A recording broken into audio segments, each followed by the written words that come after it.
Donc je vais donner la correction de l'exo 68, on s'était arrêté là la fois dernière. Donc ici j'ai remis les hypothèses, ici la conclusion. Et rappelez-vous, il faut d'abord qu'on mette sous forme de clause toutes les hypothèses et la négation de la conclusion. Donc si on regarde la première formule, va falloir enlever l'implication, donc non P de x ou R de f de x.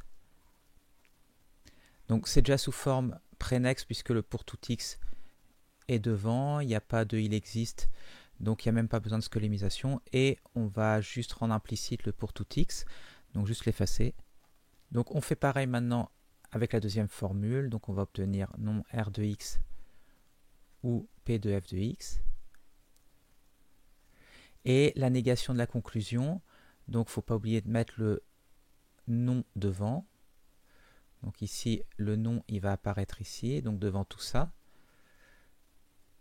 Du coup, ça va nous donner un il existe x. Ensuite, le non, il traverse. Alors, je vais d'abord faire la transformation. Donc, enlever le implique. Donc là, j'aurai ça en moins. J'aurai le non ici. Et du coup, le non qui va traverser. Donc, il y a le il existe. Ensuite, non p de x, ça fait p de x. Et le ou va se transformer en et. Et on va avoir un non p de f de x. Ok, donc ici, c'est sous forme prénexe, mais il faut squelémiser. Donc il n'y a pas de quantificateur universel devant, donc ça va devenir une constante. Donc on n'a qu'à l'appeler, comme fait l'algo, c de x. Et je vous rappelle, le symbole ne doit pas être présent dans les autres formules, donc c de x, c'est pas présent. Donc on transforme il existe, le il existe x, il disparaît, et le x se transforme en une constante. Donc j'obtiens ici p de c de x, on va l'appeler. Et la deuxième clause, non p de f de c de x. Ok, donc maintenant, il faut réussir à trouver la clause vide. Alors, c'est intéressant ici, parce que là et là, on a des formules atomiques. Donc, ça devrait nous aider pour trouver la clause vide. Alors, il faudrait avoir, ce qui serait bien, par exemple, c'est avoir les deux f qui apparaissent quelque part. Donc, pour les faire apparaître quelque part, donc il faudrait que j'augmente le nombre de f. Donc, si jamais j'utilise ces deux-là, alors, on va ici, le non R et le R, ça va être bien parce que le X, on va le transformer par f de X et du coup, ça va faire apparaître les deux F ici. Donc, ce que je vais faire par contre, n'oubliez pas, c'est que je vais renommer les variables. D'ailleurs, ici, si on faisait l'unification, sinon on aurait X donne f de X, ça ferait une boucle, donc on ne pourrait pas le faire. Donc ici, on va l'appeler, allez, on va mettre X1, X1 ici. Donc je vais effectuer la résolution sur ces deux-là, donc entre ça et ça. Donc là, ici, il faut que x donne f de x1. Et le résultat, ça va être non p de x1. Et ici, on remplace donc p ou p de f de x1. Donc là, c'est bien, on a obtenu ce qu'on voulait de f. Donc c'est pas mal. Maintenant, j'aimerais bien... Alors, j'aimerais bien à la fin, en fait, avoir ça avec ça. Mais pour me débarrasser de celui-là, je vais utiliser ça. Donc là, on va pouvoir faire ça avec ça. Donc je vous rappelle, C2x c'est une constante. Donc on va faire l'unification. Donc entre ce x1 là, pardon, va s'unifier en cx.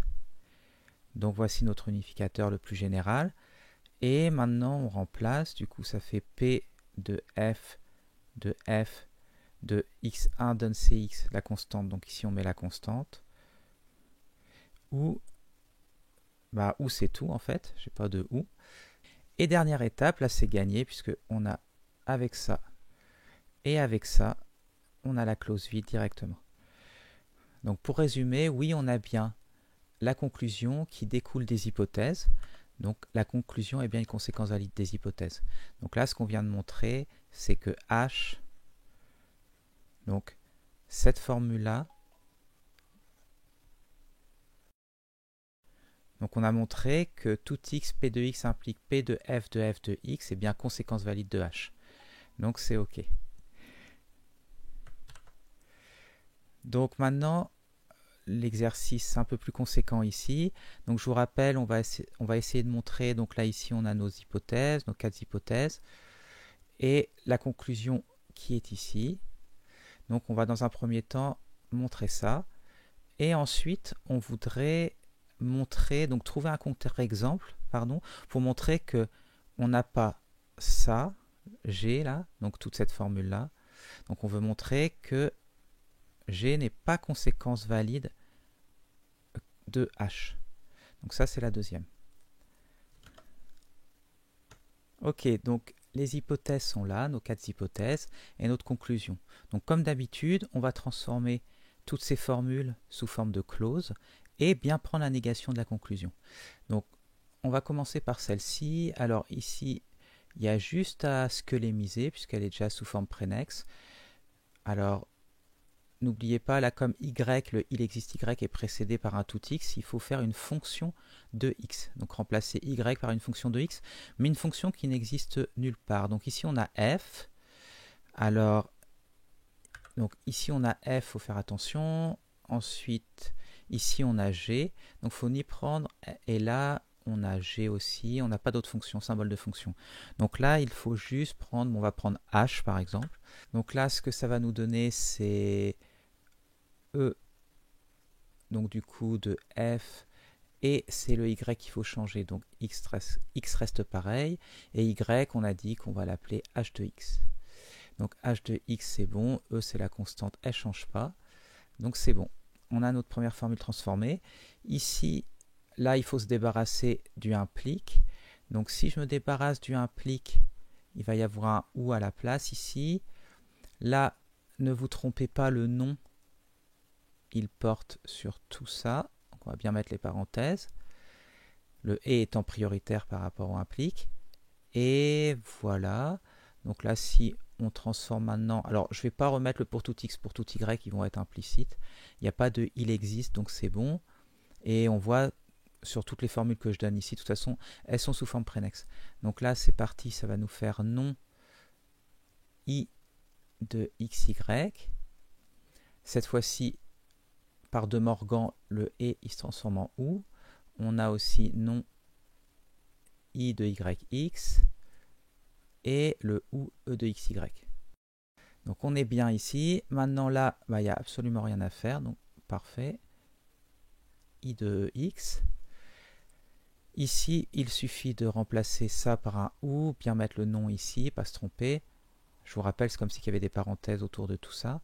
Donc le nom pas devant ça. Donc ici, on est bien aussi.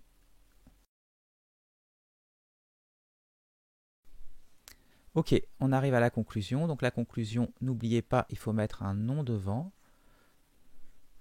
Du coup, alors si j'enlève ça d'abord, il va y avoir un ou, il va y avoir le nom ici.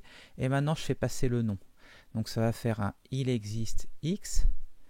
Ensuite, i de x, g de e. Par De Morgan, le ou se transforme en et, donc on a un et le nom qui atterrit ici. Donc là, on voit en fait, il y a deux clauses. Et rappelez-vous, je vous avais dit, une formule quelconque ne peut pas forcément se transformer en une seule clause. Donc là, on en a l'illustration, là, il y a deux clauses. Donc maintenant, elle est bien sous forme prénexe, mais elle n'est pas squelémisée. Donc on va transformer le x. Alors, il n'y a rien devant, donc on va mettre une constante. Et la constante, il faut juste que ce ne soit pas une constante qui apparaisse dans la formule. Donc je crois qu'on n'a que E comme constante, oui, là. Donc c'est OK, là et là. Donc c'est bon. On va l'appeler C2x, pourquoi pas. Donc ici, si on finit, on obtient...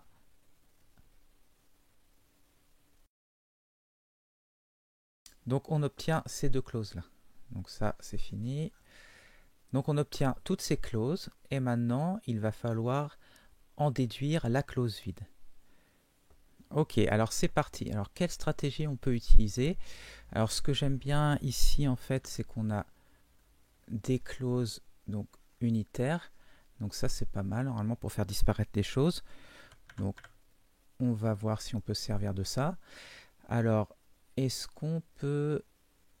Alors là il me manque un... Qu'est-ce qui me manque ici? Il manque le H qui a disparu. On va remettre ça. Ok, alors qu'est-ce qu'on peut faire? Alors oui, un truc important, je vais faire une petite erreur exprès parce que je le vois souvent cette chose-là. Ça serait de faire par exemple, donc ça c'est une erreur à pas faire, ça serait de dire oh ok, j'essaie de faire l'unification entre ces deux-là. Donc il y en a qui me font souvent ça en me disant ok ben ça c'est une constante mais tant pis, ça c'est une constante aussi, et ben je dis E donne C2X par exemple. Alors on va imaginer, alors c'est vrai que là ça marcherait pas, mais imaginons qu'on ait ça. Parce qu'il faut bien le nom ici de ça. Donc là il me dirait ok, je peux faire ça, C2X, close vide, c'est gagné. Alors c'est vrai que déjà on peut se demander si en DS ça va être aussi simple de faire juste ça. Donc ça peut peut-être mettre la puce à l'oreille qu'il y a un problème. Mais voilà, là ça va pas. Donc là je rappelle, je mets un nom artificiellement pour que ça puisse la résolution, la règle de résolution puisse s'appliquer.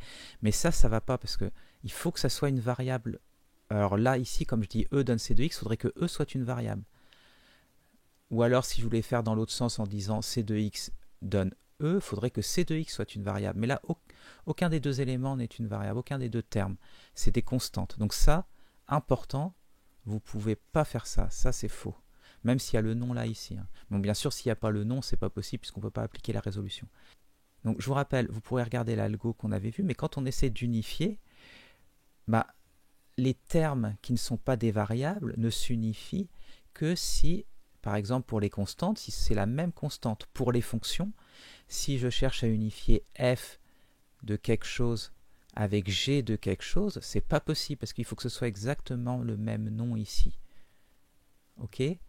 Donc c'est vrai qu'on pourrait trouver une interprétation où on dirait, ben, E par exemple, je l'associe à l'entier naturel 1, C2X je l'associe à l'entier naturel 1, et on pourrait se dire, ah bah oui, bah dans cette interprétation particulière, je les ai rendus pareils. Mais n'oubliez pas, on ne veut pas parler par rapport à une interprétation particulière.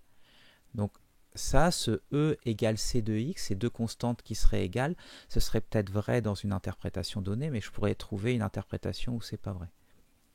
Donc à ne pas faire, ça faites attention, faites pas ce truc-là. L'unification, il faut qu'il y ait une variable ici, de ce côté-là, c'est une variable toujours.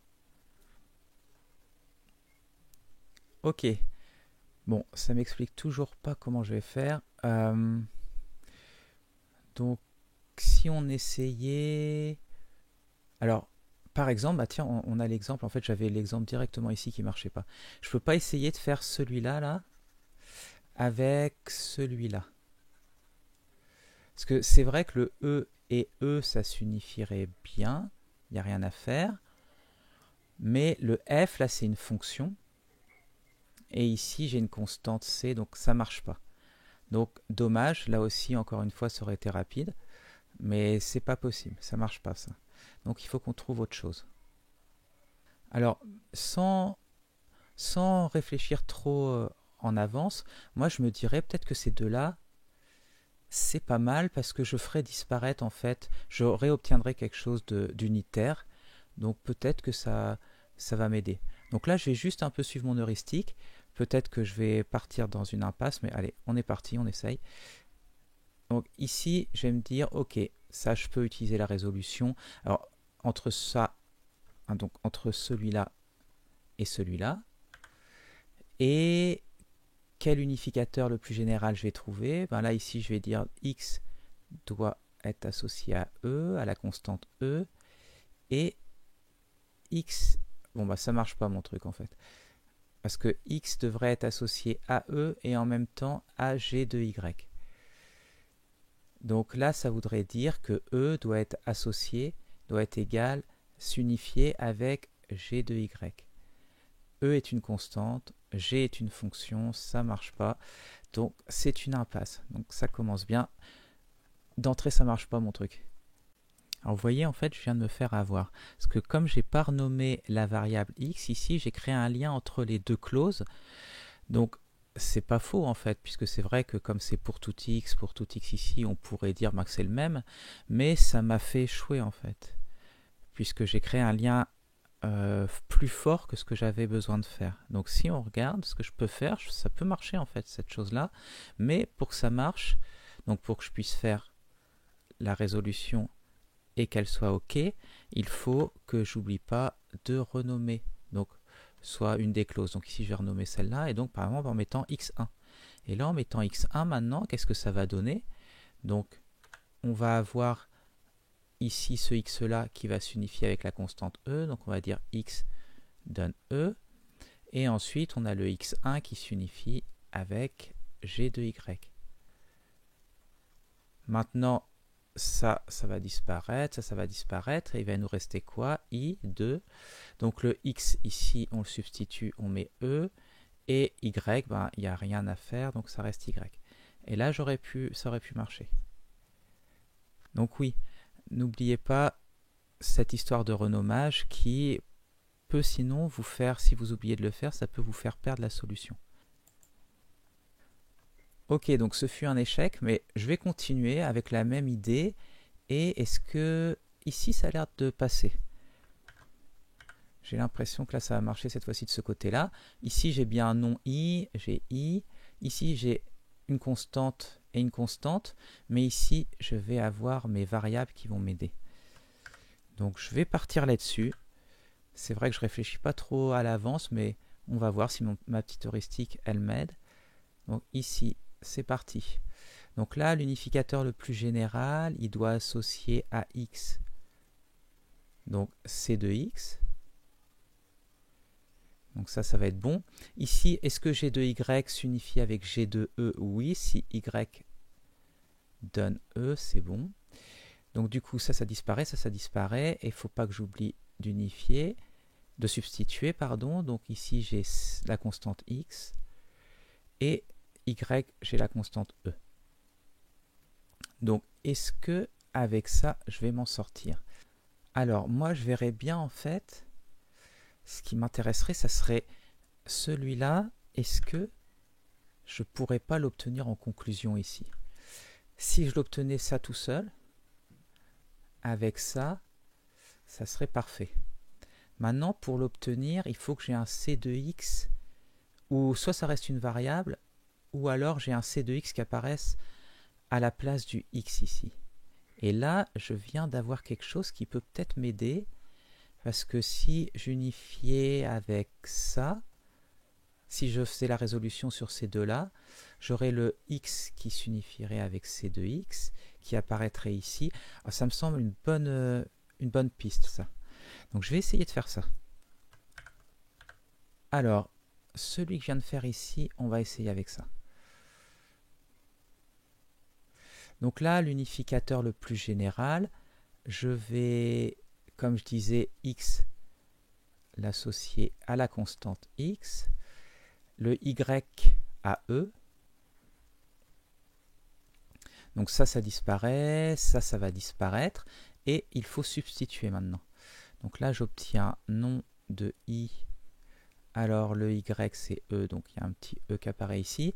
Le x c'est la constante x, donc c'est comme ça. Et j'ai où ce truc là, donc e, et c'est là où ça m'intéresse, parce que j'ai c de x, la constante, et j'ai e. Alors, est-ce qu'on est pas mal? Ah ouais, c'est bon en fait. On approche du but. Donc là, ce que je vais faire, c'est ça avec ça. Ça marche tout de suite. Et ensuite, celui-là, je vais pouvoir le faire avec celui-ci. Donc ça va être bon. On a réussi notre démonstration. Donc ici, ici. Donc je vous rappelle, je prends ça avec ça. Donc là, l'unificateur le plus général, il n'y a absolument rien à faire, puisque C2x, c'est déjà C2x ici, E, c'est E, donc c'est bon. Et maintenant, j'obtiens non I de E de C de X. Et enfin, je peux faire la résolution entre ces deux-là. Là, cette fois-ci, j'ai la variable x qui donne la constante C de x. Et enfin, mon carré. Donc, c'est gagné. On a réussi à montrer. Donc, à en déduire la clause vide. Donc, la démonstration est terminée. Donc, vous voyez, on n'est pas obligé d'utiliser tout. Hein. Celui-ci, il est resté dans son coin.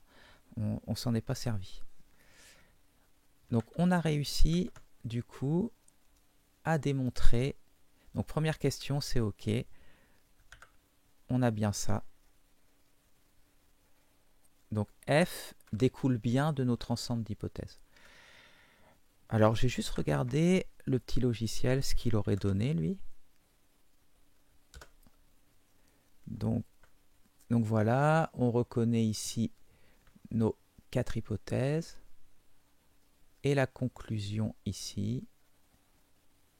Donc là, vous pouvez vérifier qu'on obtient bien la même chose. Et sa démonstration, il a fait quelque chose qui ressemble. Alors, il utilise avec G2E, mais nous aussi, si je me rappelle bien. Oui, ici, j'ai l'impression que ça ressemble à ce qu'on a fait. Bon, si vous voulez regarder plus, vous faites une pause sur la vidéo pour regarder ce qu'il a fait lui. Ok, donc maintenant, il faut réussir à montrer que G n'est pas conséquence valide de notre ensemble H. Alors ça, c'était dans un DS, si je me rappelle bien, et je crois que j'avais voulu essayer de donner une petite information cachée en disant, en appelant E pour égalité et I pour inférieur. Donc, on n'a qu'à essayer de faire ça. Donc, prenons par exemple le domaine N. Donc, je crois que j'avais voulu guider un peu en donnant ça. Et donc, prenons que E, donc dans notre interprétation, donc là je vous rappelle, j'essaie de trouver une interprétation qui va rendre vrai tout ça, A1, A2, A3, A4, donc H, et qui va rendre faux G. Donc E, ça va être l'égalité. I, ça va être... Alors ça va être quoi I? I, moi je mettrais bien x inférieur ou égal à y, et y inférieur ou égal à x veut dire que x égale y. Donc prenons inférieur ou égal. Donc ça, c'est pas mal. Maintenant, il faudrait aussi un petit peu regarder ça.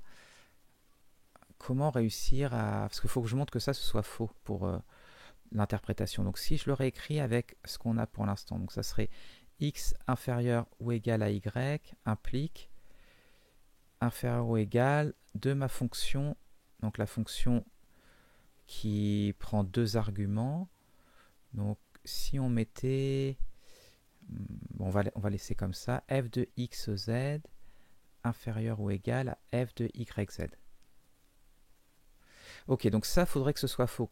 C'est pas parce que j'ai x qui est inférieur ou égal à y que la fonction, donc ici je peux prendre n'importe quoi, pour n'importe quel z, et ben c'est pas vrai que j'ai f de xz inférieur ou égal à f de yz.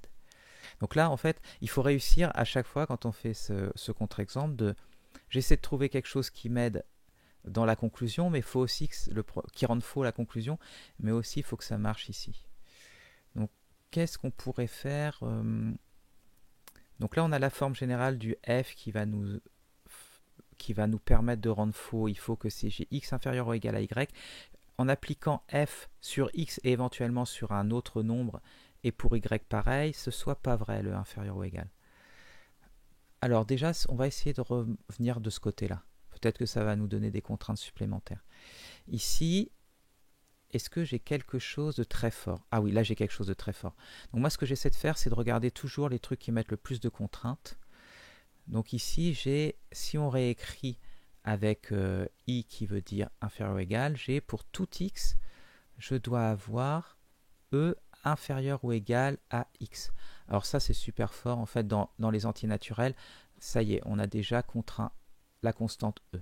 Donc la constante e, c'est égal à 0 dans notre domaine. Donc au plus petit élément. Ensuite, ici, du coup, si on regarde, Donc qu'est-ce que ça veut dire ça maintenant? Si on le réécrit, ça voudrait dire pour tout x, il existe un y tel que f de x, y est égal à 0, si je remplace. Donc là, on a une bonne contrainte sur la fonction f. Est-ce qu'on a une contrainte supplémentaire sur la fonction f? Non. Et la fonction g, en fait, elle n'apparaît pas dans la conclusion, donc on va réussir à se débrouiller facilement de ce côté-là. Donc en fait, c'est ce qui nous contraint vraiment notre fonction f. D'ailleurs, si je regarde vite fait celui-là, à 2, on voit qu'ici c'est déjà vrai avec ce qu'on a mis ici.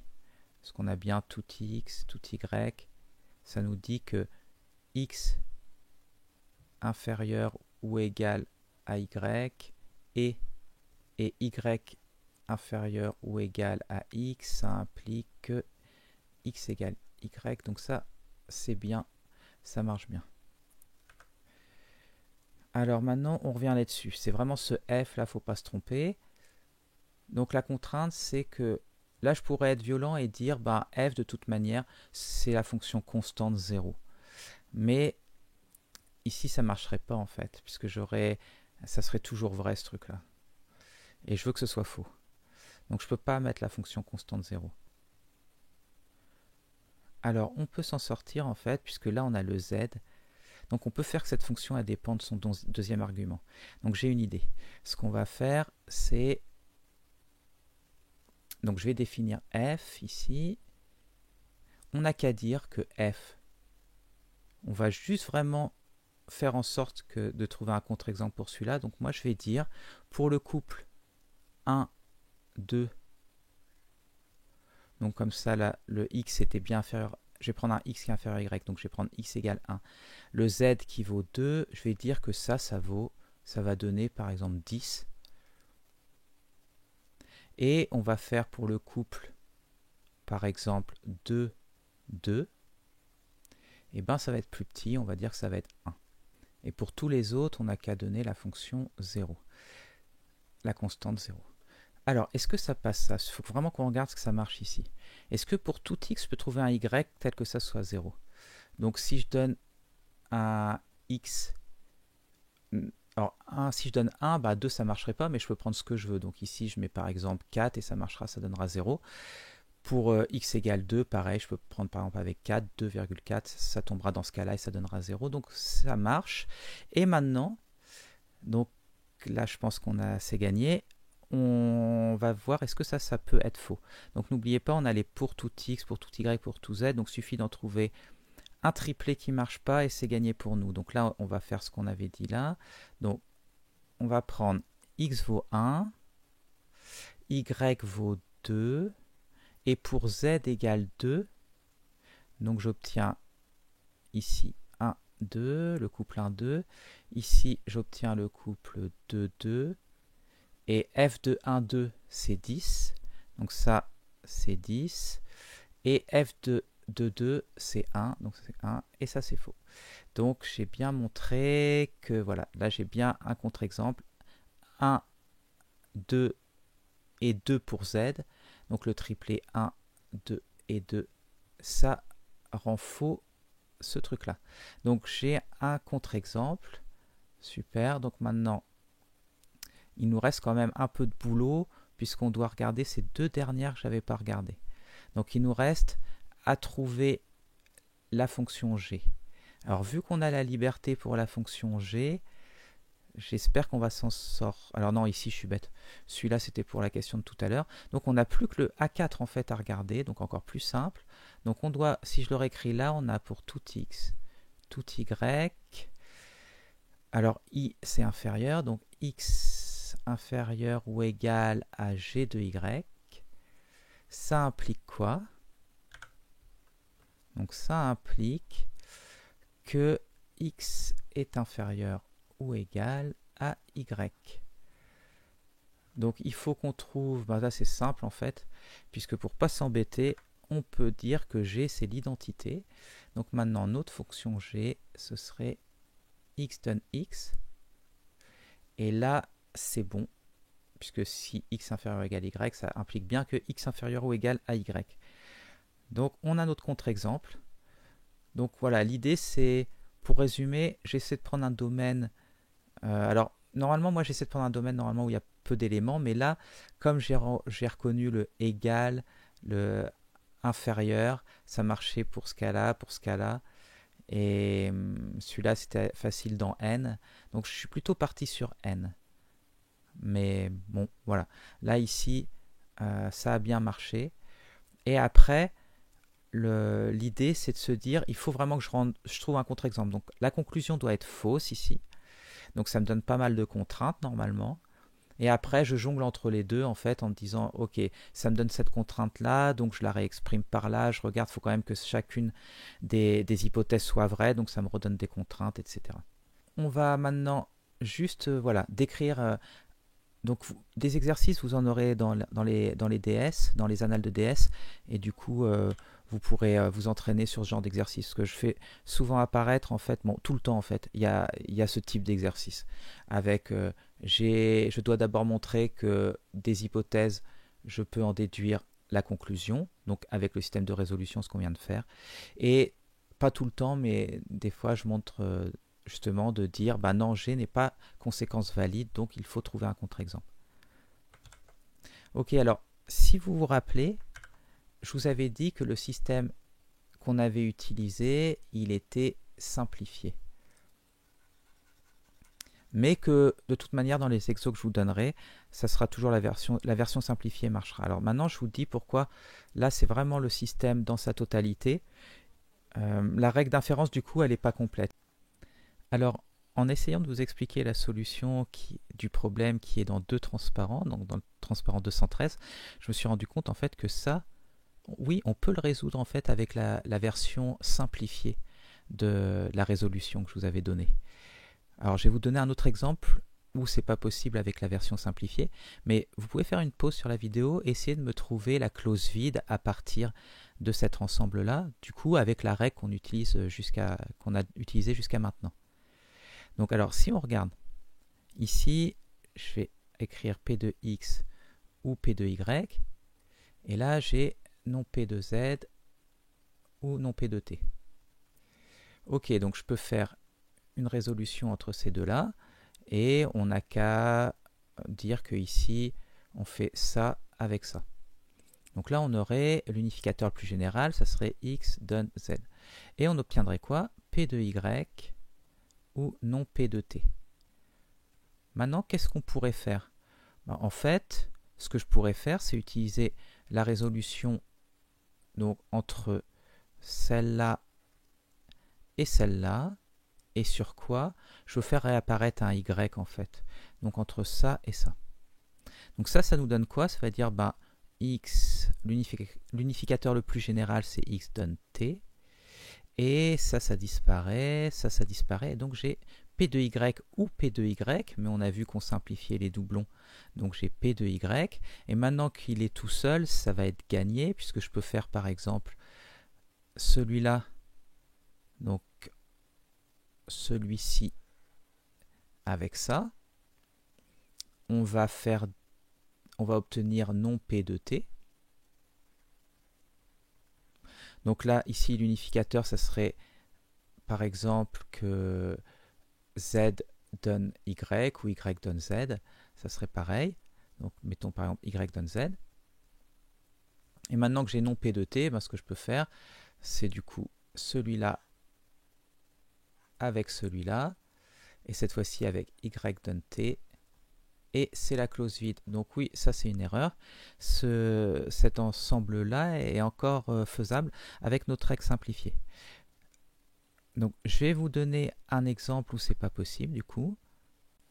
Donc cet exemple, même s'il est contradictoire, cet ensemble-là, de ces trois clauses-là, on ne peut pas dériver la clause vide avec la règle simplifiée qu'on a utilisée jusqu'à présent. Donc c'est un exemple que j'ai trouvé sous Wikipédia. Donc, par contre, ça sera possible avec la règle que je vous présente juste après. Donc là, si on peut peut-être essayer un petit peu comme ça pour voir ce que ça donne. Donc bon, bref, on voit là, on part en boucle et en fait, c'est pas possible d'y arriver. On va montrer que c'est pas possible. Donc là, la règle non simplifiée est importante. Mais comme je le disais, je ne vais pas vous embêter dans les questions que je vous poserai à devoir utiliser la version non simplifiée. Donc, on peut reprendre la suite de la présentation. Donc, la règle non simplifiée maintenant. Donc, il y a juste un petit truc à ajouter en fait pour gérer ce cas qui nous embête là. Si on regarde C ici, en fait, si on regarde bien, ici on a P de X et P de F de Y. Donc on a P de X, P de F de Y. Mais, si on voit bien, le F de Y, c'est bien une instance de ce P de X. Il suffit de remplacer X par F de Y. De toute manière, comme les variables sont universellement quantifiées, clairement on peut le faire. Donc ce qu'on va faire, la règle générale, enfin la règle des facteurs, ce qu'on appelle, c'est je peux, en plus de ce qu'on a fait jusqu'à maintenant, quand je vois une clause, je peux la transformer. Donc je peux passer de ça à ça. Pourquoi? Parce que je dis, je prends l'unificateur le plus général entre P de X et P de F de Y, je vois que ça marche, suffit de dire que j'associe à X F de Y, et maintenant je remplace et j'enlève les doublons. Donc si je remplace, je vais obtenir quoi? Je vais obtenir P de F de Y, donc c'est pour celui-là.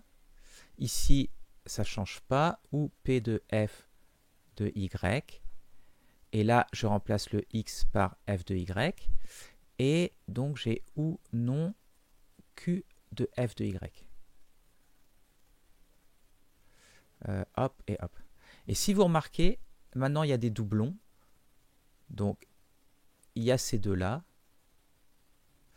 et on enlève les doublons. Donc on utilise la règle d'enlever les doublons comme d'habitude. Et on obtient ça. Donc voilà, c'est cette règle supplémentaire, et avec cette règle supplémentaire, on a la totale. Là, on a vraiment le système formel de résolution non simplifié. Ok, du coup, comme petit exo, donc on ne va pas le faire là-dessus puisque c'était possible là-dessus, mais vous allez essayer de résoudre celui-ci, donc de trouver la clause vide à partir de cet ensemble de départ, de ces trois clauses, en utilisant du coup la version non simplifiée qu'on vient de voir. Donc il va falloir utiliser cette notion de facteur. Ok, donc c'est parti. Alors déjà, on ne peut pas créer un facteur directement avec dans cette clause-là. Pourquoi? Parce que ça ferait, on devrait dire U donne F de U, et ça on a bien vu, ça ne marche pas parce qu'il y a un cycle, donc ça ne va pas. Ici on ne peut pas non plus puisqu'on a un nom, et ici on n'a pas de nom, pareil. Alors là on pourrait aussi, là il y a de non P, donc ça serait peut-être possible, mais là pareil encore une fois, on aurait l'unificateur, il faudrait que ce soit X donne F de X, et ça bouclerait, donc ça ne va pas. Donc il va d'abord falloir faire l'application de la résolution au moins une fois. Donc on va devoir faire au moins une résolution, donc on n'a qu'à essayer entre ces deux-là. Et pourquoi pas, j'ai plusieurs moyens de le faire, mais peut-être que ça va mieux illustrer comme ça. Je vais essayer entre ça et ça. Donc ici, l'unificateur le plus général, ça va être quoi? Donc V donne F de U. Et ça disparaît, ça disparaît. Et on obtient quoi? P de U ou P de F de W. Donc cette fois-ci, je vais pouvoir créer un facteur à partir de ça.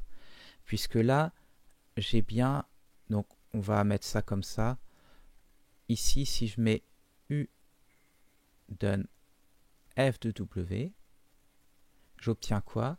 J'obtiens du coup, ça, c'est bien une instance de ça. Donc j'obtiendrai au final P de FW ou P de FW, donc P de FW. Donc là, maintenant, je vais être débloqué. Donc si on regarde la règle que je viens d'utiliser, donc c'est bien ça. Donc vous voyez, j'avais ça à la base, et maintenant, je crée ça. Pourquoi? Puisque ce que j'ai pu faire, c'est dire que j'ai trouvé un unificateur entre ces deux-là. Donc X donne F de Y. Ensuite, je supprime les doublons et puis je remplace bien le X par le F de Y. Et maintenant, je peux utiliser ça à la place de celle d'origine. Et ça marche toujours. Donc si on regarde, une fois qu'on a ça, maintenant, ça devrait débloquer la situation. qu'est-ce qu'on pourrait faire ici et là, comme d'hab. Ici, on prend ça. Ici, on prend ça. Donc, cette fois-ci, ça va nous donner l'unificateur le plus général, enfin, un des unificateurs, parce qu'on pourrait avoir soit W donne X, soit X donne W, mais ça ne change rien. Bon, par exemple, X donne W. Et là, on n'aurait plus que non P de W. Donc là, on voit que ça évolue bien maintenant. Alors, comment on finit ça? Là, c'est facile. Alors, ici, il faudrait un petit renommage de variable. Je vais renommer, donc je réutilise celle-là en la renommant. W1 par exemple. Et je peux utiliser directement ça. Et c'est gagné avec l'unification qui me donne W donne F de W1. Donc c'est pour ça que j'ai dû renommer le W ici, sinon j'aurais eu W donne F de W, il y avait un cycle. Donc voilà, là ça marche bien. Donc ça c'est la règle, la vraie règle de la résolution. Faut utiliser cette notion de facteur en plus. Et on peut montrer qu'avec cette notion de facteur en plus, c'est complet. Mais bon, je vous rappelle, je ne mettrai pas ça en DS. Ok, donc maintenant on va pouvoir voir Prolog en fait. On va voir que Prolog, c'est un sous-ensemble de ce qu'on vient de voir du système formel de résolution. Pourquoi? Parce que les clauses vont être spéciales.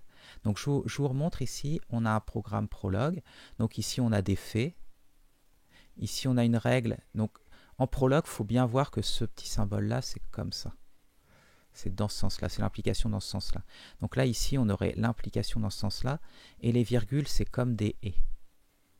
D'accord? Donc on aurait ça. Donc c'est maintenant, si on transforme l'implication, et c'est pour ça que vous allez revoir, par exemple, ça là. Celui-là, c'est celui-là. Donc on a bien transformé le implique en ou et on a mis un nom devant parent. Donc ce qu'on obtient bien là. Et vous pouvez remarquer que c'est la même chose ici. Ici on avait un implique, les parenthèses, donc ici on transformerait ça en ou. Le nom vient devant ça avec de Morgan. On obtient bien le nom ici et le et qui s'est transformé en ou. Donc vous voyez, Prolog, un programme Prolog, ça va être notre ensemble d'hypothèses. Donc ça c'est H. Et du coup, on le retransforme sous forme de clause, mais c'est facile. Et en fait, en Prolog, les clauses, elles ont une particularité, et vous le voyez, on le voit bien ici, il n'y a qu'un seul littéral positif. Tous les autres sont négatifs, donc il y a une négation devant, comme ici, comme là. Là, on le voit aussi, il n'y a qu'un littéral positif, le reste c'est négatif. Donc là, c'est pareil. Donc ça aide dans la résolution en fait, puisque l'on va avoir simplement un seul élément où il n'y a pas de nom devant. Donc il faudra l'appareiller avec un élément où il y a un nom. Donc ça simplifie.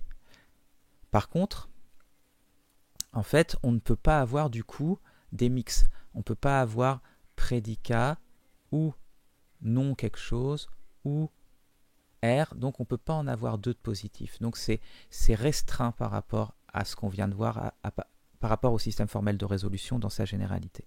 Donc c'est un sous-ensemble. Maintenant, quand on prend donc du coup, quand on prend la question ici, la question c'est juste les variables qui sont dedans. Alors oui, j'ai oublié de vous dire, ici, les variables qui apparaissent dans notre ensemble d'hypothèses, c'est des pour tout. À chaque fois ici, c'est comme si vous aviez pour tout x, pour tout y, pour tout x, pour tout y, pour tout z. Donc là, c'est pareil. Ici, ce serait pour tout x, pour tout y, pour tout z. On ne le voit pas, mais c'est implicite. Par contre, dans la question, c'est des quantificateurs existentiels. Je demande, est-ce qu'il existe un x et est-ce qu'il existe un y tel que ce soit vrai, ce truc-là? Je ne le demande pas pour tout. Je le demande simplement, est-ce qu'il en existe au moins un de chaque? Donc la question c'est ça, donc pour le remettre dans l'ensemble d'hypothèses, on fait la négation, donc comme d'habitude, et l'ensemble final, celui-ci, où on a mis la négation de la conclusion, donc la conclusion en fait c'est notre question, et on essaie de montrer que c'est contradictoire. Donc ça c'est ce que je disais tout à l'heure, les clauses sont particulières, elles possèdent au plus un littéral positif. Et du coup, ce n'est pas le système formel de résolution dans son intégralité. Et c'est ce que je marque ici. Donc il n'est pas possible de transformer tout ensemble de formules en un ensemble contenant que des clauses sous cette forme-là, donc où il y a au plus un littéral positif. Donc par conséquent, Prolog ne permet pas de démontrer toutes les conséquences valides. Par contre, on peut montrer que Prolog est Turing complet. Donc ça fait bien de dire ça. Ça veut dire que c'est comme Java, comme C++, comme le C, comme OCaml. On peut programmer tout dedans. Donc c'est bien un langage, donc Prolog, ce que je dis là, est bien un langage de programmation permettant de coder n'importe quel algorithme. D'ailleurs, on pourrait même, bon ça serait vraiment tordu, mais en Prolog, programmer le système formel de résolution comme ce que j'ai fait en OCaml, le solve qu'on a vu à chaque fois. Donc ça. Vous vous rappelez quand on fait solve, etc. Bon, c'est vrai que ça n'aurait pas trop de sens de faire ça, mais bon. Donc maintenant, on va voir comment implémenter Prolog en quelques lignes, mais on va quand même avoir besoin de quelques fonctions auxiliaires que je vais décrire. Donc vous allez voir, on va utiliser le principe de la résolution, sauf en Prolog, comme on vient de voir, les clauses ont une forme un peu spéciale puisqu'elles ont au plus un littéral positif. Donc rename rule, ça sert à renommer les variables dans une règle, dans une clause du coup. Et c'est ce que je vous avais dit à chaque fois dans la résolution, oui, si vous ne renommez pas les variables d'une clause, c'est possible que ça vous fasse perdre la solution. Donc c'est ce que va faire Prolog. Donc si on prend un petit exemple, ça sera plus clair. Donc ici, j'ai une chaîne de caractères qui représente une règle Prolog. Donc c'est pour concaténer. Donc je dis que voilà, ici c'est une liste avec H en tête, T et le reste de la liste. Ça c'est la liste L. Donc je dis que le résultat c'est quoi? Je fais d'abord l'appel récursif entre T et L et ça me donne le résultat dans A. Et je remets H en tête de A. Bon bref, quelque chose de classique en Prolog. Donc ici maintenant parse rule c'est juste pour transformer en fait la chaîne de caractères en vrai format OCaml. Donc on verra l'année prochaine en compilation, mais ça va nous permettre de créer l'arbre syntaxique abstrait. Donc ici, voilà, ça nous crée. Alors en plus, ça va nous donner ici, on a la tête de la règle. Donc on reconnaît bien. Et ici, la liste du corps. Bon là, il n'y a qu'un seul élément. Donc voilà, donc c'est un couple que ça nous rend. Donc maintenant, si je fais rename de ça, donc je parse d'abord, bien sûr, la règle R ici. Et ensuite, je renomme. Donc je commence à 0. Et vous allez voir, ça va renommer les variables. Donc là, on obtient bien le renommage. Si vous regardez bien, donc on a commencé à 0. Alors, il y a un H qui est ici, donc dans la tête de la règle, il devrait se retrouver là. Donc, il a été renommé en underscore 1. Et il se retrouvait là, donc on le retrouve bien ici. Donc, il y a bien un renommage cohérent qui a été effectué. Et après, vous voyez, ça nous rend quel est le nouveau numéro qu'on peut utiliser. Donc, à partir de 4 maintenant. Donc, voilà, juste pour créer de nouveaux noms de variables. Donc, ici, on a déjà vu quasiment ça, puisque c'est pour l'unification. L'unification, nous, en fait, ce qu'on avait vu, c'est pour unifier des termes.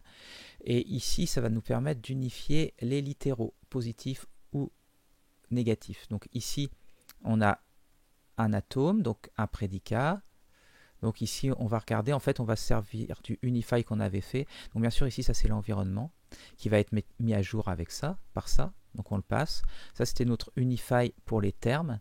Et vous voyez, en fait, on a transformé les prédicats. Bon, on a mis artificiellement que c'était des fonctions pour ne pas avoir à tout réécrire. Donc ici, le nom du prédicat, le nom de l'autre prédicat. Et ici, la liste des arguments. Donc ici, c'est quand c'est des littéraux négatifs. Donc il y a un nom devant. Donc on rappelle unify literals, mais sans les notes. Et ensuite, si jamais c'est false et false, ça rend l'environnement pareil. Alors, il n'y a pas vrai et vrai, parce que dans son implémentation, si jamais on a une clause qui est la clause vraie, et patati et patata, on peut enlever le true, ça ne sert à rien. C'est un élément neutre pour le et, donc il n'apparaît pas en fait, il l'a filtré. Donc voilà, donc ça c'est classique. Sinon, maintenant, try-find, c'est une petite fonction auxiliaire. Qu'est-ce qu'elle fait? Elle cherche un élément. Là, on a une liste. Donc, on va voir l'exemple ici, ce sera peut-être plus clair. Donc, ce que je vais chercher ici, j'ai une liste avec des variables, donc des chaînes de caractères, Z, Y et T. Et je voudrais voir, donc parcourir cette liste, et voir si j'arrive à trouver un élément, et donc rendre le premier élément pour lequel c'est vrai, tel que la fonction qui est passée ici en paramètre, elle ne rend pas une exception. Donc dès qu'elle rend quelque chose, ça le rend, sauf si c'est une exception, ça passe à l'élément suivant. Donc là, si on regarde sur Z, elle va regarder, ok, Z, ça va être là à un moment. Est-ce que je peux trouver Z là-dedans? Donc assoc, c'est une fonction classique, en fait, c'est vous lui donnez une paire, une liste de paires, pardon, par exemple 1, A, 2, B, et si je lui dis assoc de 2, là-dedans, donc la clé, en fait, 2 c'est comme la clé, et donc il va dire, ok, j'ai bien la clé 2, je rends la valeur associée B. Donc ça permet de faire ça. Et si jamais ça ne trouve pas, ça rend une exception en fait à sauce et ça rend l'exception not found. Donc là en fait, premier appel, on va tomber sur Z, c'est pas présent donc il y aura not found, mais il passe au prochain du coup. Et Y, on le voit, donc il va rendre normalement 0, c'est bien ce qu'on voit ici. Donc voilà, ça parcourt la liste L, ça applique la fonction à chaque élément. Dès qu'il y a un des éléments, quand on applique la fonction que ça ne rend pas une exception, on le rend. Ça, on va s'en servir avec, pour l'exception quand ce n'est pas unifiable. Ensuite, le map filter. Donc, c'est la même chose qu'un map en fait, sauf ça va sur la liste L ici appliquer la fonction f, mais si la fonction f avait rendu une exception, eh ben, ça n'ajoute pas l'élément dans la liste. Donc si on regarde un petit exemple ici, pareil, j'ai cette liste-là comme tout à l'heure, donc on voit que je fais le map filter avec la même fonction que tout à l'heure. X ici, c'est pas présent, ça va rendre une exception not found puisque c'est ni là ni ici.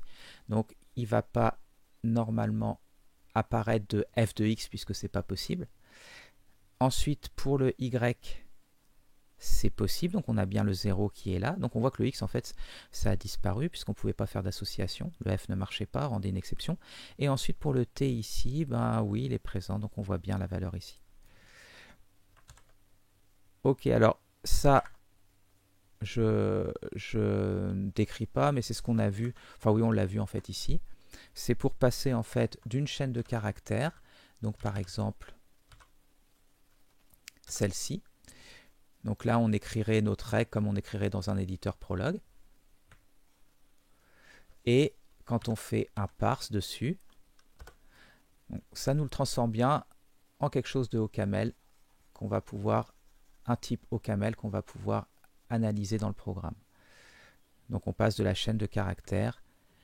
Et ça, vous verrez quand on fera de la compilation, ça s'appelle donc créer l'arbre syntaxique abstrait. Mais bon, ici, pour nous, c'est pas important ici. Et voilà, Prolog en quelques lignes, Prolog ici. Bon, il n'y a pas les coupures et il cherche qu'une seule solution. Il vous dit pas, vous vous rappelez avec le point virgule pour aller chercher plusieurs solutions. Non, là, il en donne qu'une. Donc l'idée, c'est de faire quoi? En fait, ici, on donne le programme Prolog, toutes les règles possibles. Donc ici, c'est une liste de couples.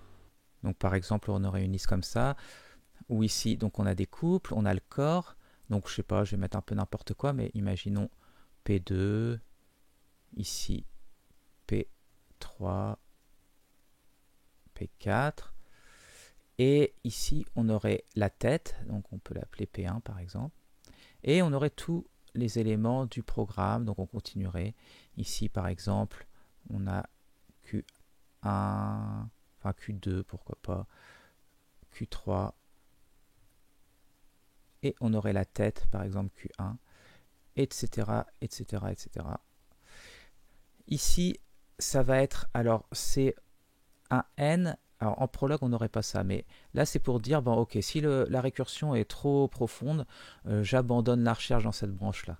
Donc ce serait un prologue un peu spécial où on peut lui indiquer tu abandonnes au bout d'un moment quand ça va pas.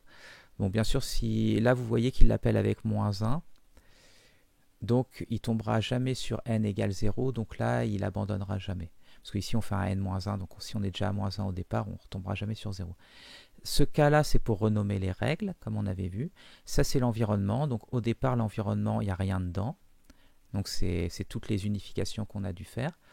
Et ici, c'est les questions. Donc la liste des buts qu'on veut atteindre. Donc ça serait, je sais pas, ici, je voudrais par exemple dire P1, Q1. Est-ce que je peux répondre à cette question? P1 et Q1. Ensuite, ce qu'on fait, c'est qu'on passe tous les buts en revue. Si jamais il n'y en a plus aucun, eh ben, on rend l'environnement. L'environnement, il contiendra toutes les unifications qu'on avait dû faire pour réussir justement à résoudre le problème. Donc ici, on passe en revue tous les buts à résoudre. On prend ici le premier et là on aura la suite. Donc ce petit truc là, c'était juste pour dire, comme je vous disais tout à l'heure, si jamais on est trop loin dans les appels récursifs, on abandonne en lançant cette exception là. Sinon, voilà, tout le cœur du truc c'est là. Qu'est-ce que je vais faire? Je vais passer en revue toutes les règles du programme, donc tous ces éléments là. Et dès que je trouve une règle qui marche. Alors on va voir, c'est un ensemble de règles, puisqu'il va y avoir les appels récursifs, mais dès que je trouve une solution, j'arrête tout. Et si jamais, pendant ma recherche, il y a une exception, donc l'exception qui sera lancée, en fait, c'est quand on fera l'unification, donc qui nous dira c'est pas unifiable, ou à la limite, cette exception-là, si jamais on a été trop loin dans la récursivité, dans la récursion, pardon. Donc une fois que j'ai choisi ma règle, et je vais les passer tout en revue ici, enfin si besoin, je fais ça. Ici, j'appelle mon rename rule. Donc, je lui donne le cas actuel, le numéro qui va me permettre de renommer les variables. Là, ici, j'ai la règle. Donc, la règle, ça serait justement un de ces trucs-là. Et ensuite, qu'est-ce qu'il me rend? Le nouveau numéro. Il a tout renommé. Puis, il me donne ici quoi? Ici, il me donne cet élément-là, c'est celui-là. Et cet élément-là, c'est le corps, donc ce serait ça, par exemple. Donc une fois qu'on a ça, on fait juste l'appel récursif et c'est fini. On dit, ok, maintenant, tu fais quoi? Tu recommences. Alors le n-1, c'est juste comme je vous disais tout à l'heure pour s'arrêter si la récursion est trop grande, la pile est trop grande. Et le nouveau numéro, et là, ça c'est important, j'unifie le but que je cherche avec la tête de la règle. Si ça ne s'unifie pas, ça va lancer une exception not unifiable et du coup je passe à la prochaine règle ici. Sinon, tout ça là, ça va me rendre un nouvel environnement, donc ça va compléter cet environnement là. Et donc le backchain, je l'ai rappelé avec quoi? Avec le nouvel environnement ici. Et ce qu'il reste à analyser. Ce qu'il reste à analyser, c'est quoi? C'est les buts qui me restent ici. Et avant ça, je rajoute quoi? Le corps, donc ce truc-là. Donc voilà, c'est Prolog en quelques lignes. Ça, je le décris pas, mais c'est pour parser tout ça. Donc ça, c'est rien. C'est vraiment là le corps. Donc voilà. Donc très peu de lignes pour faire un prologue. Bon, il n'y a pas de coupure et puis il ne vous donne pas la possibilité d'aller chercher plus d'une solution. Donc on peut tester, à vrai dire. Donc ici, c'est un programme très simple. Ça serait le programme prologue suivant. Vous avez écrit déjà. Donc je veux concaténer deux listes. Mon nil, c'est l'équivalent de ce que vous aviez vu ici. Donc là, ça serait ça. Et le deuxième, ça serait append. Et je dis, je prends la tête. Donc vous avez plutôt vu cette notation-là. Et le corps, du coup, Donc voilà, donc ça, vous avez vu ça en prologue et c'est juste écrit ici. Donc je vais lancer ici notre prologue, donc avec nos règles, et la question, elle est là, et je demande, je veux concaténer x à y pour produire la liste 1, 2, 3, 4. Donc si on lance ça, qu'est-ce qu'il nous dit? Il nous dit une solution possible, c'est de mettre x à nil. Donc il nous dit x égale la liste vide et y égale la liste 1, 2, 3 et 4. Donc ça a l'air de bien marcher. Ok, donc vous pouvez faire cet exo maintenant. Donc c'est vraiment la résolution, mais on va l'appliquer sur le programme Prolog. Donc ça va être nos hypothèses. La conclusion, elle est ici. Donc à vous de jouer, transformez ça en clause. N'oubliez pas de prendre la négation de la conclusion et on va essayer de dériver la clause vide à partir de ça. Ok, donc je vais laisser mon programme le faire. On va regarder ce qu'il donne.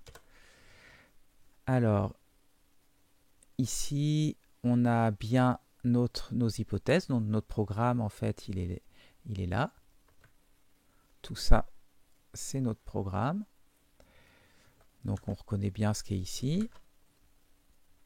Et on a ici la question. Donc vous voyez bien, la question, c'est bien il existe. Est-ce qu'il existe un res tel que le produit de 1 par 1, c'est...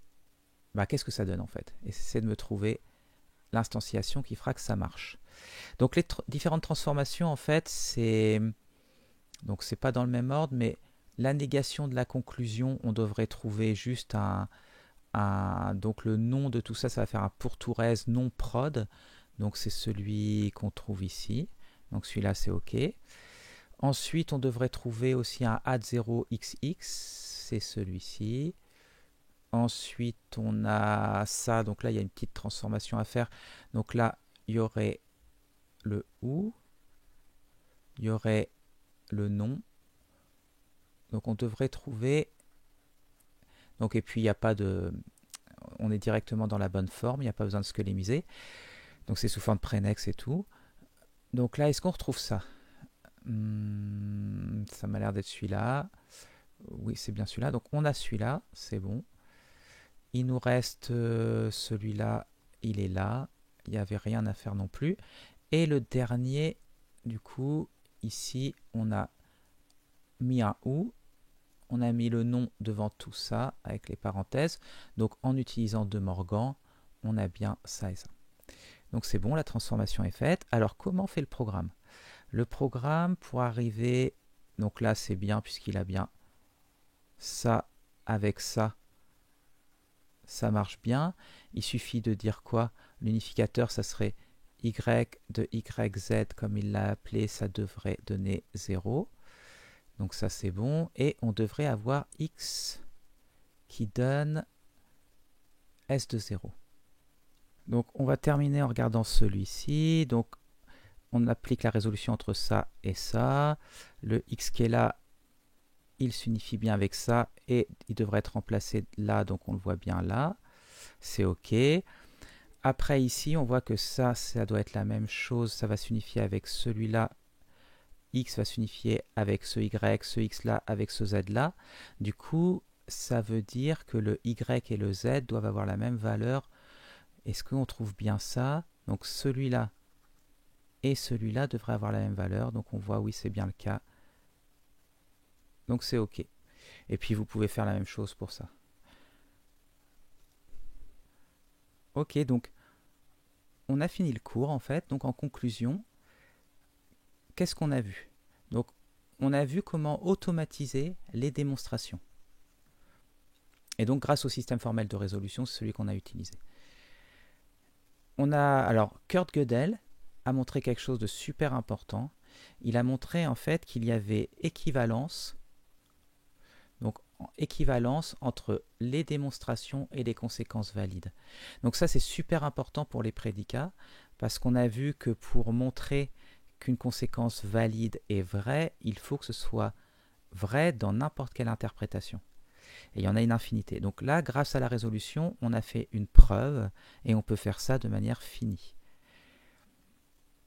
Donc pour résumer, ce qu'on a vu, c'est quand je vous demande est-ce que cette conséquence valide est vraie. Donc bien sûr, l'ensemble H pourrait être vide et à ce moment-là, ça voudrait dire est-ce que F est une tautologie. Donc on transforme l'ensemble suivant. Donc on a mis en fait la négation de la conclusion dans l'ensemble H et on le transforme sous forme clausale et on applique la résolution. Si F est bien conséquence valide de H, on va finir par obtenir la clause vide. Et ça, c'est sûr. Bon, il faut peut-être attendre longtemps, hein, ça peut être long à obtenir, mais on va l'obtenir. Par contre, si F n'est pas conséquence valide de H, eh ben, ça va boucler. On ne sait pas du coup s'il faut attendre plus longtemps ou si la démonstration est vraiment impossible. Alors, ce qu'on va voir juste pour terminer, c'est un petit puzzle pour essayer de montrer l'essence du théorème d'incomplétude de Gödel. Parce que ce que je viens de vous présenter ici, là ce que je vous ai dit, il y a équivalence entre démonstration et conséquence valide, c'est le théorème de complétude de Gödel. Mais je vais vous montrer son deuxième théorème super important, grâce à un petit puzzle de Raymond Smullyan. Mais d'abord, une petite question. Est-ce que pour un ensemble H d'hypothèses et une formule quelconque, F, est-ce qu'on a soit ça ou ça? Donc à vous de jouer. Alors ça en fait on l'avait déjà vu, mais non, on n'a pas forcément l'un ou l'autre. Un exemple très simple, je pourrais prendre, voilà, H, il n'y a rien dedans, et prendre tout X, P de X. Donc est-ce qu'on a soit ça, soit ça? Donc ça en fait c'est pareil que quoi, qu'il existe X non P de X. Alors c'est simple de trouver une interprétation qui va rendre faux celui-là et une autre interprétation qui va rendre faux cette formule-là, enfin cette conséquence valide. Donc par exemple, suffit de prendre un domaine où il y aurait deux éléments, 0 et 1, et juste que P, ça soit pour 0, ça soit vrai par exemple. Alors pour celui-là, c'est encore plus simple, on prend un domaine où il y a un seul élément et P de 0 est faux. Donc clairement, on n'a pas tout x P de x. Celui-là, c'est facile aussi. Ils nous disent est-ce qu'il existe un x tel que non P de x. Donc on peut prendre aussi une interprétation avec un domaine où il y a un seul élément 0. Et alors je vais mettre A, tiens, ou une fleur, tiens. Pour montrer que c'est pas toujours 0. Bon, ça ressemble à rien, mais c'est pas toujours 0. Et je pourrais dire que P, je sais pas ce que c'est, mais on va l'interpréter. P d'une fleur, eh ben c'est vrai. Donc là, clairement, ça c'est faux, parce que je ne peux pas trouver un x tel que la propriété est fausse. Donc vous voyez, en fait, on a pas l'un ou l'autre, en fait. Là, j'ai les deux conséquences valides sont fausses. Ok, donc on arrive à l'incomplétude. En fait, à un moment, il y a des gens qui se sont demandé, ok, j'ai un moyen pour montrer, donc je vous donne n'importe quel ensemble d'hypothèses, qui peut être en fait infini. Nous, on a manipulé que des ensembles finis, mais je vous montre donne n'importe quelle formule, et grâce à la résolution, par exemple, je suis capable de démontrer si cette formule est vraie. Bon, bien sûr, si elle est fausse, ça va boucler, mais bon. Maintenant, il y en a qui se sont dit, est-ce que je peux trouver un ensemble d'hypothèses qui représente l'arithmétique? Donc des formules, en fait, dont la seule interprétation qui marcherait, ça serait l'arithmétique. Donc, alors, où on dit quelque chose d'isomorphe à l'arithmétique, ça veut dire, genre les antinaturels, c'est vrai que je peux les représenter en base 10 ou en base 2 ou n'importe quoi, mais c'est la même chose, en fait, ce sont bien les antinaturels. Et Peano, il a proposé, par exemple, ça, de mettre que notre H, c'est infini parce que, ok, ça c'est une formule. Là, on reconnaît en fait le S, on avait vu ça dans un TP de prologue. Le S, c'est pour successeur. 0, ben, c'est bien le 0. On a plus pour l'addition, le point pour la multiplication. Et on a ici un schéma d'axiomes, ce qu'on appelle un schéma d'axiomes, ce qu'on avait vu dans le système formel simple qu'on avait vu dans les propositions. Ça, c'est pour exprimer la récurrence. Donc là, on dit, voilà, A est une formule quelconque. Donc bien sûr, une formule, c'est fini. Et là, vous reconnaîtrez le principe de récurrence. On dit si c'est vrai pour 0, et si c'est vrai pour un x implique que c'est vrai pour le successeur, alors c'est vrai pour tout x. Donc, des gens pensaient au début que ça me permettait d'exprimer, de représenter en fait l'arithmétique. Donc, le domaine qui marcherait pour ça, qui rendrait vrai tout ça, ça serait quelque chose qui serait n ou quelque chose d'isomorphe, comme je vous disais tout à l'heure. Et donc ça me permettrait de représenter l'arithmétique. Et si c'était vrai, en fait, je pourrais prendre n'importe quelle formule de l'arithmétique et mécaniquement, en fait, dire si c'est vrai ou faux. Donc, encore Kurt Gödel, il a montré, en fait, que c'était pas vrai. Que cet ensemble H, là, il ne représentait pas que l'arithmétique, en fait. Il y avait d'autres modèles de cet ensemble H qui n'étaient pas isomorphes à l'arithmétique. Mais comment il l'a montré, en fait? Il a juste trouvé une formule avec donc de l'arithmétique, avec des symboles, des plus, des fois, etc., successeurs, qui parlaient d'elles-mêmes. Donc il a en fait encodé les formules sous forme de nombres, donc comme ça il a réussi à faire parler une formule d'elle-même. Et ce que le dernier exo du cours, du coup, ça va être un exo donc de Raymond Smulian qui montre l'essence de la preuve de Kurt Gödel sur l'incomplétude. C'est super joli. Donc on a en fait un ordi qui imprime diverses expressions. Donc ces expressions, elles sont constituées du symbole non, de P, de N, parenthèse gauche, parenthèse droite. Donc on peut avoir par exemple, je sais pas moi, P, P, N, parenthèse. Ça serait une expression possible. Ensuite, on va avoir la norme d'une expression ici. Donc la norme d'une expression x, en fait, c'est mettre le x, une parenthèse ouvrante, x, une parenthèse fermante. Donc si on prenons par exemple, je sais pas, p, non, parenthèse fermante, p. La norme de ce truc-là, c'est quoi? C'est écrire ça, mettre une parenthèse ouvrante, une parenthèse fermante et réécrire ça entre les deux. Donc ici on aurait P, tilde, parenthèse P. Donc voilà la définition de la norme. Ensuite on va définir ce qu'est un énoncé. Donc un énoncé, c'est ces quatre formes-là. Donc P de x, en gros ça veut dire l'expression x est imprimable. Donc va être imprimée par la machine. P de norme de x, ça veut dire la norme de x est imprimable. Donc ça voudrait dire x est imprimable. Donc ça veut dire qu'elle sera, là encore, imprimée à un moment par la machine. Donc là maintenant on a la négation. Donc non P de x, c'est x n'est pas imprimable. Et non P de n de x, la norme de x n'est pas imprimable. Donc par définition, donc on dit que P de x est vrai si et seulement si x est imprimable. Et je vous laisse lire le reste. Donc, ce qu'on va supposer ici, c'est que la machine, elle est sûre. Ça veut dire que les énoncés qu'elle vient à imprimer sont forcément vrais. Donc, si jamais, bon, sur la machine, on peut voir apparaître des choses un peu bizarres comme ça par exemple, mais si à un moment, on voit quelque chose de la forme d'un énoncé, donc, par exemple, si elle se met à imprimer P de P, donc ça c'est bien un énoncé, ou alors, bon, pour pas que ce soit un peu un cas particulier, je vais mettre comme ça, P de PP. Donc ça veut dire que PP sera imprimé un jour ou l'autre, puisqu'elle nous le dit. Donc si elle a imprimé ça, ça veut dire que l'énoncé est vrai, et donc que PP est imprimable, donc il sera imprimé un jour. Maintenant la question qu'on se pose, c'est est-ce qu'on peut trouver un énoncé qui soit vrai, mais que la machine soit incapable d'imprimer?